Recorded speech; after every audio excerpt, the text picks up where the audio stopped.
नमस्कार प्रेक्षकांनो, तुम्हा सर्वांचं आपल्या या यूट्यूब चॅनलमध्ये खूप खूप स्वागत आहे. तर मित्रांनो, सावळ्याची जणू सावली या मराठी सिरियलमध्ये आता एक से बडकर एक धमाकेदार असे व्हिडिओ आपल्या समोर येत आहेत. तर आता अमृताला सुद्धा दिवस गेलेले आहेत आणि त्यामुळे आता कुठे ना कुठे तिलोत्तमाच्या नजरेमध्ये सावली ही आता ग्रेट झालेली आहे. कारण सावलीच्याच पायगुणामुळे हे सगळं होतंय असं तिलोत्तमाला वाटायला लागणार आहे. आणि त्यात आणि सावलीच्या आईबाबांनी खूप चांगला अमृताला किंवा घरातील सुनांना आशीर्वाद दिला होता आणि या घरामध्ये लवकरच पाळणा हलणार आहे असा सुद्धा आशीर्वाद त्यांनी दिला होता. आणि त्यामुळे तिलोत्तमाचा सुद्धा आता विश्वास हा बसायला लागलेला आहे. इकडे मात्र जगन्नाथनी सुद्धा पत्रिका बघितल्यानंतर तिलोत्तमाला सांगितलं होतं की घरामध्ये लवकरच पाळणा हलणार आहे म्हणून. आणि त्यामुळे आता जगन्नाथच्या ज्या काही भविष्यवाणीवरती तिचा आता विश्वास बसायला लागलेला आहे.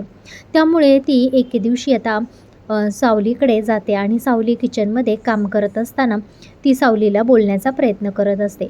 एवढ्या दिवस आपण पाहतो की तिलोत्तमा ही कधीही सावलीशी व्यवस्थित बोललेली नसती. पण आपल्या घरामध्ये आता नातू येणार, आपण सुद्धा आता आजी होणार या खुशीमध्ये ती सावलीकडे गेलेली असते आणि ती सगळं सावलीचं विसरून जाण्यासुद्धा तयार झालेली असते. तर मित्रांनो, ती सावलीला म्हणत असते की सावली, मला तुझ्याशी काही बोलायचं आहे. तेव्हा असं तिलोत्तमाला अचानक आपल्याशी बोलताना पाहून तिला मात्र खूप खुशी होते आणि खूप आश्चर्यसुद्धा होतं की आज स्वतःहून तिलोत्तमा मॅडम आपल्याकडे आले आहेत. त्यानंतर सावली म्हणते, हां बोला ना मॅडम, काय झालं म्हणून. तिलोत्तमा सांगत असते की सावली, मला तुझ्या आईवडिलांना आपल्या घरी बोलवायचं आहे. कारण त्यांनी आपल्याला चांगला आपला आशीर्वाद दिला होता आणि त्यामुळेच आज अमृताचा ओटी भरलेली आहे आणि तिला आज आई होणार आहे. तर तू असं कर, तुझ्या आईवडिलांना आपल्या घरी आज जेवणाचं आमंत्रण दे. त्यामुळे सावलीसुद्धा खूप खुश होते आणि त्यानंतर तिलोत्तमा तिथून जात असते. मात्र सावलीला एवढी खुशी झालेली असते की ती डायरेक्ट अमृता वहिनींच्या रूममध्ये जाते आणि अमृता वहिनींना सांगते, आज वहिनी मी खूप खुश आहे. तर अमृता वहिनी म्हणतात, अगं सावली, काय झालं सांग ना. तर अमृता वहिनींना सावली सांगते की आज चक्क तिलोत्तमा मॅडम माझ्याजवळ आल्या होत्या आणि त्यांनी मला सांगितलं की तुझ्या आईवडिलांना आपल्या घरी आज संध्याकाळी जेवणासाठी बोलव म्हणून. तर अमृता म्हणते, अगं ह्या काय चमत्कार झाला. तर सावली म्हणते, अहो हे सगळं तुमच्यामुळेच झालेलं आहे. तुम्ही प्रेग्नेंट राहिल्यामुळे तिलोत्तमा मॅडमला असं वाटते की माझ्या आईवडिलांनी चांगला आशीर्वाद दिला म्हणून तुम्ही प्रेग्नेंट राहिला. तर अमृतासुद्धा म्हणते, हो अगं, हा तर तुझ्याच आईवडिलांचा पायगुण आहे की जोमुळे मला आज मी आई झाले होते. कारण एवढ्या दिवस झालं मी आई होण्यासाठी किती काही केलं, पण मला आई पण जे काही सुख आहे ते प्राप्त झालं नाही. पण आज तुझ्या आईवडिलांमुळे हे सगळं मला मिळालं आहे. आता खरंच सावली, मलासुद्धा त्यांचा आभार मानायचे आहे. त्यांना आज घरी बोलव तू जेवणासाठी. त्यानंतर सावली त्याच्या रूममध्ये जाते आणि ही गोष्ट सारंगलासुद्धा ती सांगत असते. इकडे मात्र हे सगळं आता ऐश्वर्याने ऐकलेलं असतं. तिला मात्र आता खूप राग यायला लागलेला असतो. कारण तिच्या डोक्यामध्ये आता चिडीक केलेली असते.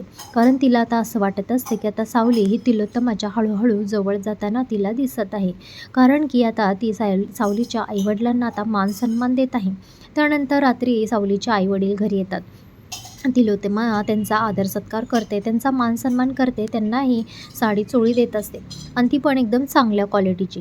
तेव्हा ऐश्वर्या जी आहे ती तिलोत्तमाला म्हणत असते की एवढ्या भारीतली साडी त्यांना कुठे देत आहे, ते कुठे नेसणार आहे तेवढ्या भारीतली साडी. तेव्हा ऐश्वर्याला तिलोत्तमा म्हणत असते, ऐश्वर्या, तू असा कमीपणा कोणालाही दाखवत जाऊ नकोस. आणि आत्ता मी आजी होणार आहे आणि मला या घराचा वारीस मिळणार आहे.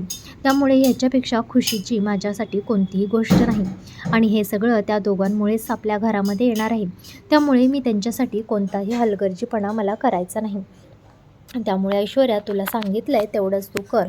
त्यामुळे ऐश्वर्यासुद्धा चांगली कपडे त्यांच्यासाठी साडी चोळी बाहेर काढते आणि त्यानंतर तिलोत्तमा स्वतः आईवडिलांची जी आहे स्वतः आईची सावलीच्या आईची ओटी जी आहे ती तिलोत्तमा भरत असते आणि चंद्रकांत जे आहे ते सावलीच्या बाबांना मानसन्मान करत असतात. आणि हे बघून सारंगला मात्र खूप आनंद होतो. सावलीलासुद्धा खूप बरं वाटतं की आज माझ्या आईवडिलांचा इथं आल्यानंतर फक्त अपमान आणि अपमानच झालेला असतो, पण आज कुठेतरी स्वतः तिलोत्तमा मॅडमनी या घरामध्ये माझ्या आईवडिलांना आदर सत्कार दिलेला आहे ते. आणि त्यानंतर जेवण वगैरे झाल्यानंतर सगळेजण आपापल्या घरी जातात. तर इकडे मात्र जगन्नाथचा फोन आलेला असतो सावलीला आणि जगन्नाथ सावलीला सांगत असतात की सावली, तुमच्या घरी पाहुणा येणार आहे, पण मी अमृताची पत्रिका बघितलेली आहे. मला त्याच्यामध्ये असं दिसत आहे की त्या पत्रिकेमध्ये तिच्या बाळाच्या जीवाला धोका आहे. त्यामुळे तुम्हाला पहिले 8 महिने तिला व्यवस्थित सांभाळावं लागेल आणि हे जर 8 महिने तुम्ही व्यवस्थित सांभाळलं तर पुढे काहीच प्रॉब्लेम येणार नाही. सावलीला मात्र या गोष्टीचं आता खूप टेन्शन यायला लागलेलं असतं. तिला असं वाटतं आता ही गोष्ट आता अमृताला कशी सांगायची, कारण तिला सांगितलं तर ती अगोदरच खूप टेन्शनमध्ये आहे. किती दिवसातनी नव्हं ते त्यांना बाळ राहिलेलं आहे आणि जर आता मी तिला ही गोष्ट सांगितली तर तिला अजूनच टेन्शन येईल. आता काय करायचं म्हणून ही गोष्ट ती सारंगला सांगते तेव्हा सारंगलासुद्धा खूप टेन्शन येतं. सारंग म्हणतो, आजपर्यंत जगन्नाथजींनी ज्या काही भविष्यवाणी केलेल्या आहेत त्या सगळ्या सत्य झालेल्या आहेत आणि आपण तिलोत्तमा मॅडमला म्हणजेच मॉमला ही गोष्ट सांगायला हवी, कारण आता मॉमच चांगल्या प्रकारे अमृताची काळजी घेऊ शकते.